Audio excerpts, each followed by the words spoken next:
Ben, nós tamén, se por unha proposta retirada, se non é posible retirar, pois a mí gustaríame máis que nada expoñer as cuestións que fan que nós teñamos que votar en contra.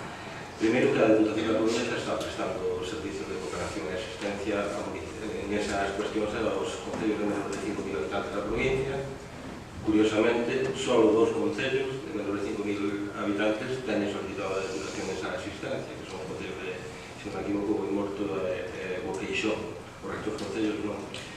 E logo que a moción plantexa unha horquilla, que pode ser esa horquilla ou pode ser outra, pero o que nos plantexa é como temos que prestar e con que medios temos que prestar para facer esa prestación de servicio. Xa simplemente a concellos de menos de 20.000 teríamos que ver as necesidades técnicas, as necesidades do persoal e a cuantificación orzamentaria para poder prestar ese servicio.